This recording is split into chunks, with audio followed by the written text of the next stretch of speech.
हमने संज्ञा सबको पढ़ा दिया था, ठीक है। संज्ञा किसे कहते हैं, संज्ञा कितने प्रकार की होती है, पूरा हमने बता दिया है। आज हम पढ़ाएंगे सर्वनाम।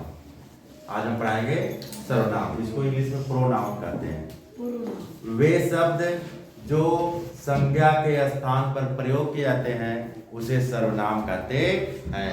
वे शब्द जो संज्ञा के स्थान पर प्रयोग किए जाते हैं उसे सर्वनाम कहते हैं। सर्वनाम कितने प्रकार के होते हैं? 6 प्रकार के। सर्वनाम कितने प्रकार के होते हैं? 6 प्रकार के। इसका हमने ट्रिक लिखा था अनाप शनाप। क्या लिखा था? अनाप शनाप। अब हम पहले सर्वनाम की परिभाषा लिखा दे रहे हैं।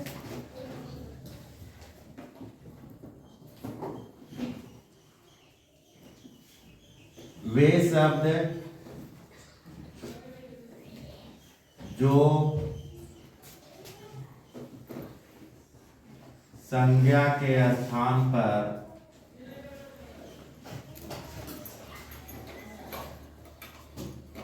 प्रयोग किए जाते हैं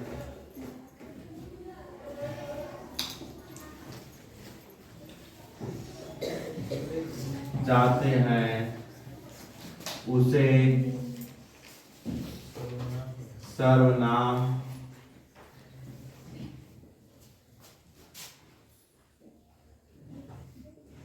कहते हैं। वे शब्द जो संज्ञा के स्थान पर प्रयोग किए जाते हैं उसे सर्वनाम कहते हैं। इसका एक ट्रिक है,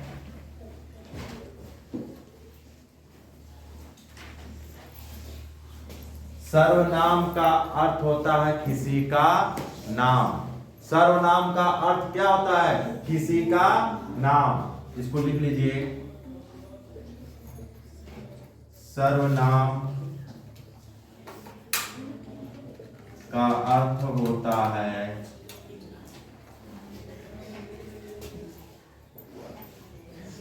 किसी का नाम। अब सर्वनाम कितने प्रकार के होते हैं हम उसको लिखा दे रहे हैं। हमने एक ट्रिक बताया था, इसको इस तरह याद कर लीजिए, अनाप शनाप। पहले लिखिए सर्वनाम के भेद।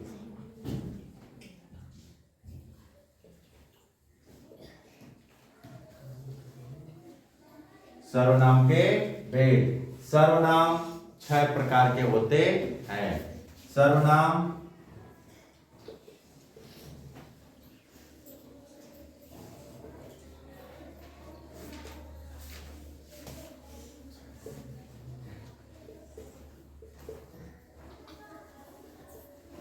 होते हैं। इसका ट्रिक है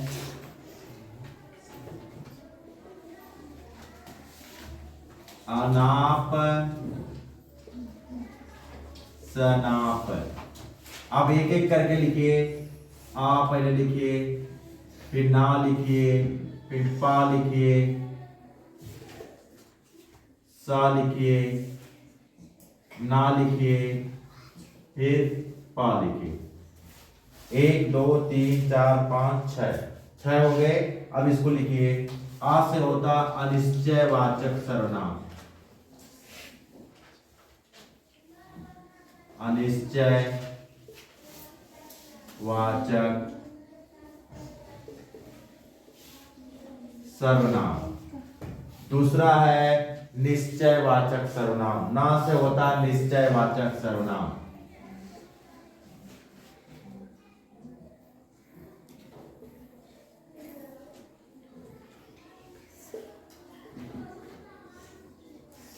पा से होता है पुरुषवाचक सर्वनाम।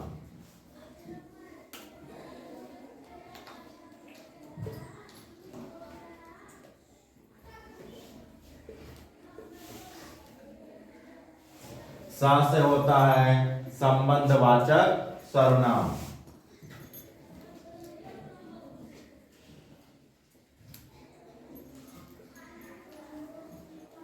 वाचक सर्वनाम। ना से होता है निजवाचक सर्वनाम।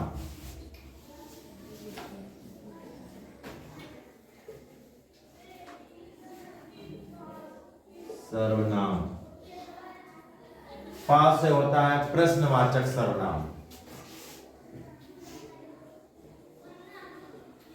प्रश्नवाचक सर्वनाम। सर्वनाम 6 प्रकार के हो गया। अनिश्चयवाचक, जिसका कोई निश्चित ना हो, जो फिक्स्ड ना हो, उसे कहते हैं अनिश्चयवाचक सर्वनाम। निश्चयवाचक, जो निश्चय हो, जो जिसका फिक्स्ड हो, उसे कहते हैं निश्चयवाचक सर्वनाम। पुरुषवाचक, जो स्त्री और पुरुष के मतलब आदमी और औरत के लिए प्रयोग किया जाता है, प्रयुक्त होता है, उसे कहते हैं पुरुषवाचक सर्वनाम।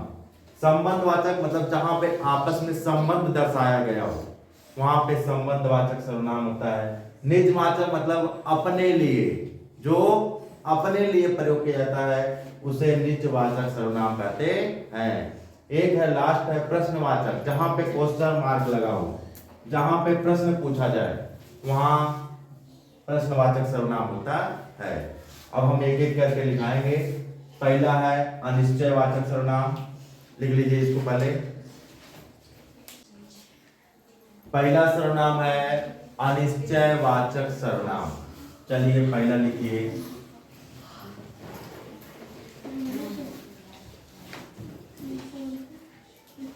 अनिश्चयवाचक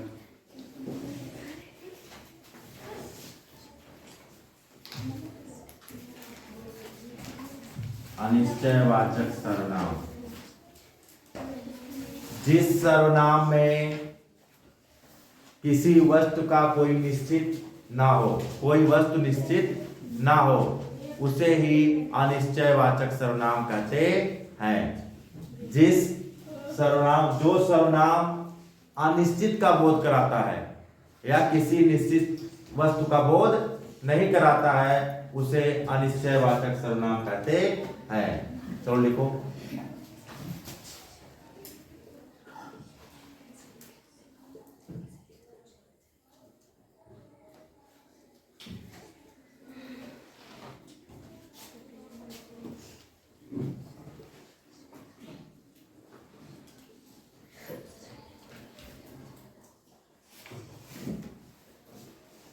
जो सर्वनाम किसी अनिश्चित वस्तु का बोध कराता है,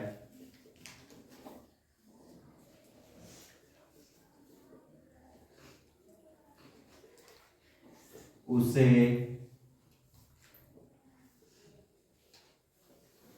अनिश्चयवाचक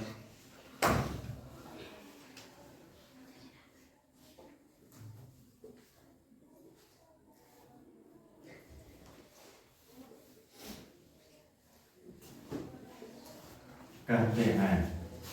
जो सर्वनाम किसी अनिश्चित वस्तु का बोध कराता है, उसे अनिश्चयवाचक सर्वनाम कहते हैं।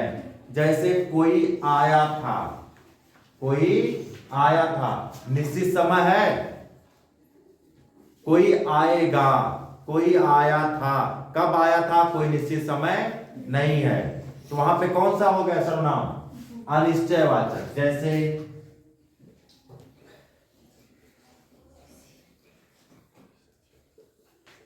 कोई आएगा, और कौन आएगा उसका कोई पता नहीं है। किसी को पता है कल कोई आएगा, मतलब किसी का पता नहीं है कौन आएगा।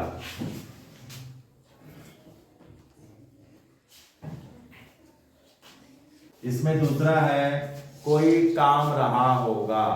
कोई काम रहा हो, काम का पता नहीं है कौन सा काम है, लेकिन कोई काम रहा होगा। इसमें लिखिए काम रहा होगा, लिख लीजिए इसको।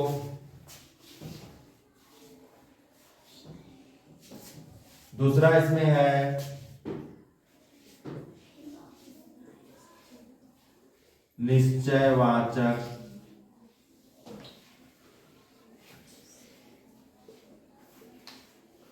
सर्वनाम। जो सर्वनाम किसी निश्चित वस्तु का बोध कराता है, जो सर्वनाम किसी निश्चित वस्तु का बोध कराता हो उसे निश्चयवाचक सर्वनाम कहते हैं। जो सर्वनाम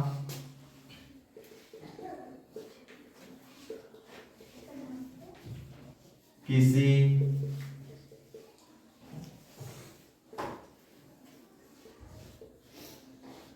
निश्चित वस्तु का बोध कराता है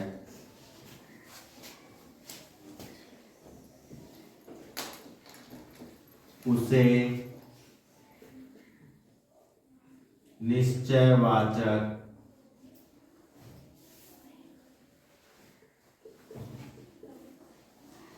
सर्वनाम कहते हैं। जो सर्वनाम किसी निश्चित वस्तु का बोध कराता है उसे निश्चयवाचक सर्वनाम कहते हैं। जैसे ये भूत है, ये क्या है? ये भूत है, एक कलम है और एक पेन है, एक पंखा है, ये सब क्या है? निश्चित है। एक कलम तो है, क्या है? ये मार्कर है कि नहीं है? ये निश्चित है कि नहीं है? है।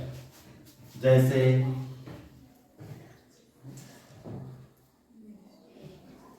एक कलम है,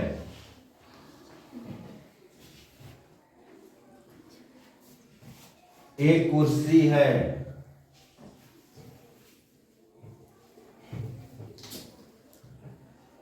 कुर्सी आदि और भी लिख सकते हो तुम लोग जो चाहे। डस्टर है, ये पंखा है, ये ब्लैक बोर्ड है कि नहीं है? ये निश्चित दिखा रहा है कि नहीं दिखा रहा है? निश्चित वस्तु की ओर संकेत कर रहा है कि नहीं कर रहा है? और लेकिन इसमें कोई संकेत या बोध नहीं कराता है। इसमें अनिश्चयवाचक सर्वनाम में कोई निश्चित वस्तु का बोध नहीं करता है। जैसे कोई आएगा, कल कौन आएगा किसी का पता नहीं आएगा है। कोई काम रहा होगा, अब कौन सा काम था कोई पता नहीं है। लेकिन निश्चित में निश्चयवाचक सर्वनाम में पूरा फिक्स्ड होता है कि एक काम होगा, कल मैं जाऊंगा, कल मैं खाऊंगा। एक पेन है, एक कलम है, ये मेरी शर्ट है, ये सब निश्चित है। ठीक है। अब तीसरा है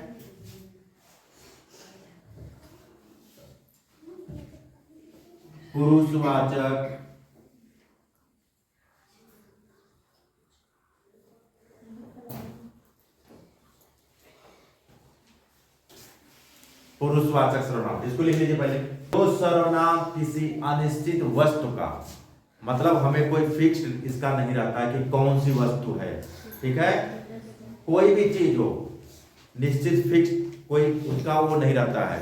ठीक है। जो बोध कराता है, ज्ञान कराता है, उसे अनिश्चयवाचक सर्वनाम कहते हैं। जैसे कोई आएगा, कल कुछ बनेगा, कल खाना में कुछ बनेगा। कोई फिक्स्ड है? नहीं फिक्स्ड है। अरे तहरी भी बन सकती है, चावल भी बन सकता है, दाल भी बन सकता है, सब्जी भी बन सकती है और पूड़ी भी बन सकती है। होगा कि नहीं? कोई फिक्स्ड नहीं है। लेकिन इसमें निश्चयवाचक में सब कुछ फिक्स्ड होता है। जैसे एक कलम है, एक कलम है तो कलम है ही है कि दूसरी कुछ हो जाएगी कल? नहीं, एक कलम है। एक ब्लैक बोर्ड है, क्या है? ब्लैक बोर्ड है। एक फैन है, एक कुर्सी है, फिक्स्ड है, मतलब ये सब रहेगा। अब तीसरा हम दिखा देंगे पुरुषवाचक सर्वनाम। जो सर्वनाम पुरुष या स्त्री के बदले आता है उसे पुरुषवाचक सर्वनाम कहते हैं।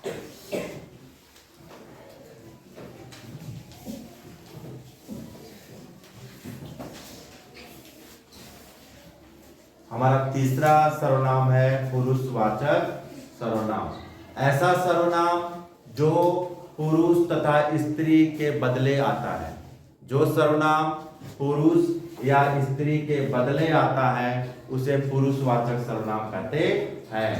ऐसा सर्वनाम जो पुरुष तथा स्त्री के बदले आता है उसे पुरुषवाचक सर्वनाम कहते हैं। जैसे मैं, हम, तुम, वह, वे, ये क्या है? पुरुषवाचक। पुरुषवाचक भी 3 प्रकार के होते हैं। इसमें 3 टाइप है, उत्तम पुरुष, मध्यम पुरुष और अन्य पुरुष। उत्तम सबसे श्रेष्ठ कौन है? मैं हूं। सबसे श्रेष्ठ कौन है? मैं। उत्तम के साथ उत्तम पुरुष में मैं रहूंगा, उत्तम और मध्यम पुरुष में तुम रहोगे और अन्य में और सब आ जाएंगे। ठीक है। पुरुषवाचक कितने प्रकार के हो गए? 3, उत्तम पुरुष, मध्यम पुरुष और अन्य पुरुष। उत्तम पुरुष में मैं, मध्यम पुरुष में तुम, अन्य पुरुष में अन्य और लोग, वे सब, वे। ठीक है। इसको पहले लिखिए। जो सर्वनाम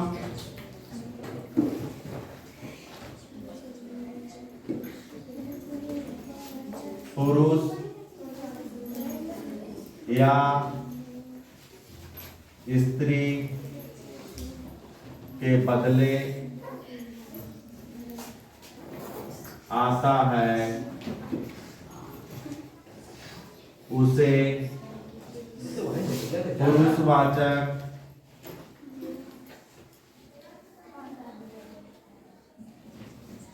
सर्वनाम कहते हैं।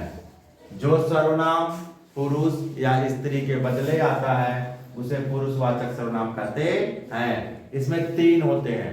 एक होता है उत्तम पुरुष, दूसरा है मध्यम पुरुष, तीसरा है अन्य पुरुष। उत्तम में आ जाएगा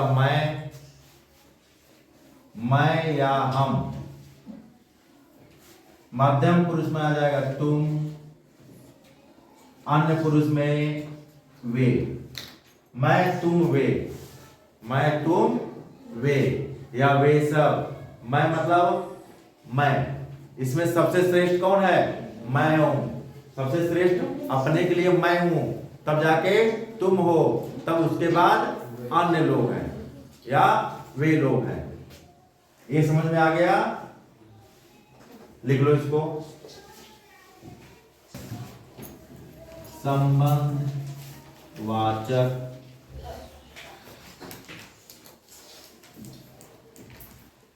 सर्वनाम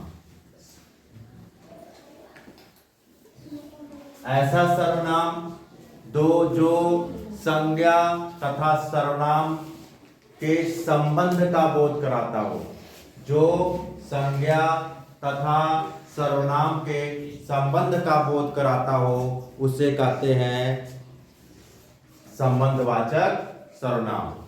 ऐसा सर्वनाम जो संज्ञा तथा सर्वनाम के बीच का संबंध का बोध कराता हो उसे कहते हैं संबंधवाचक सर्वनाम। लिख लीजिए इसको। जैसे जैसा बोओगे वैसा काटोगे। लिखो पहले इसको। ऐसा सर्वनाम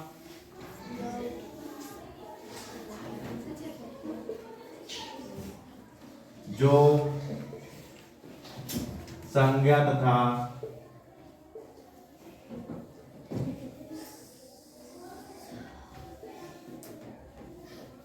सर्वनाम के बीच के संबंध का बोध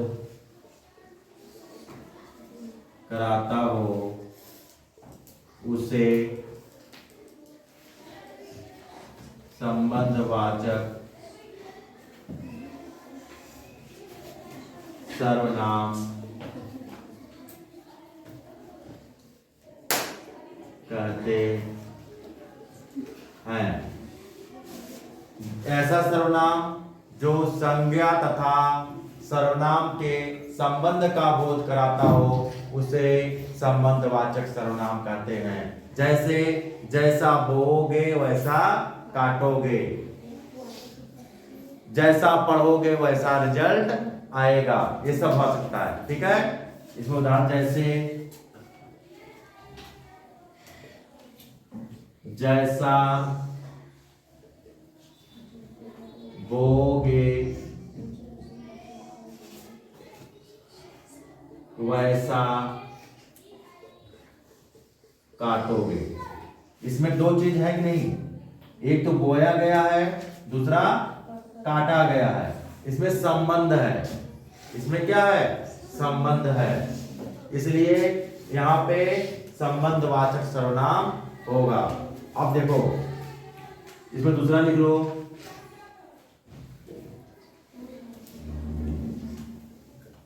जैसा पढ़ोगे वैसा रिजल्ट मिलेगा,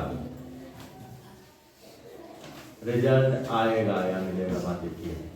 ठीक, जैसा पढ़ोगे वैसा रिजल्ट आएगा, अच्छा पढ़ोगे तो अच्छा रिजल्ट आएगा, खराब पढ़ोगे तो खराब रिजल्ट आएगा। संबंध है कि नहीं,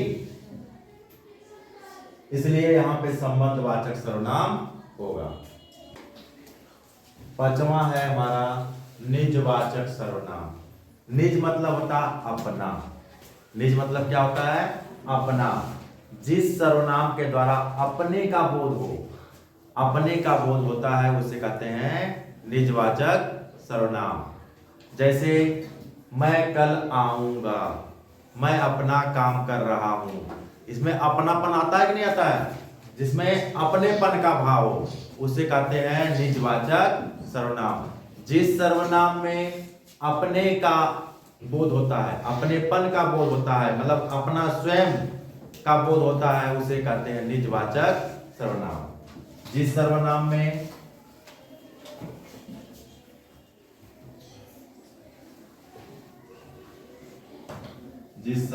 में अपने का बोध हो, अपने का बोध हो, उसे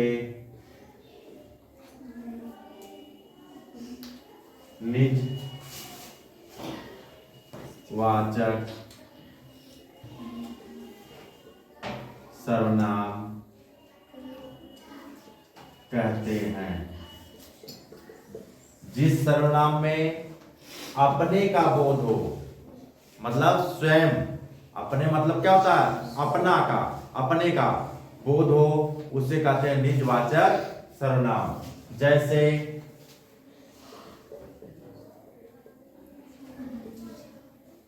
कल मैं आऊंगा, कल मैं आऊंगा, कल मैं अपना काम करूंगा, कल मैं अपना काम करूंगा, कल मैं आऊंगा, कल खाना खाऊंगा, ये सब अपनेपन का वो कर रहा है, प्रकट कर रहा है, इसलिए वहां पे निजवाचक सर्वनाम होगा। अब हमारा छठवां है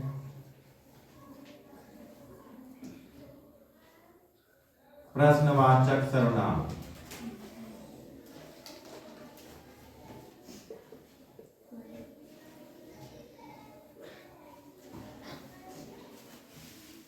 जिस सर्वनाम में क्वेश्चन मार्क लगा हो, किसी से किसी व्यक्ति या किसी के विषय में प्रश्न पूछा जाए उससे, तो वहां पे होता है प्रश्नवाचक सर्वनाम। जिस सर्वनाम में किसी वस्तु या व्यक्ति के विषय में प्रश्न पूछा जाए, उसे कहते हैं व्यक्तिवाचक प्रश्नवाचक सर्वनाम, उसे कहते हैं प्रश्नवाचक सर्वनाम। जिस सर्वनाम में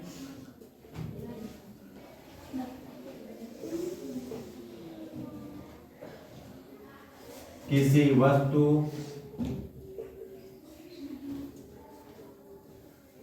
या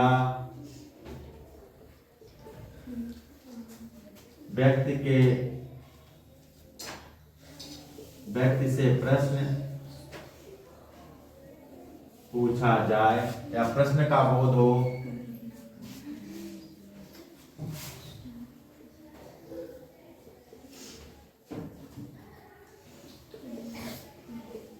उसे प्रश्नवाचक सर्वनाम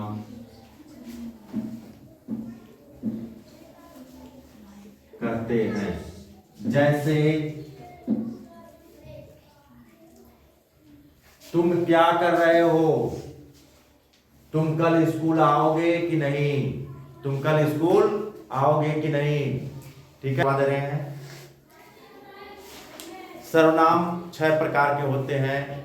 अनाप शनाप हमने इसका ट्रिक बताया था। आ से अनिश्चयवाचक सर्वनाम, ना से निश्चयवाचक सर्वनाम, पा से पुरुषवाचक सर्वनाम, अनाप हो गया।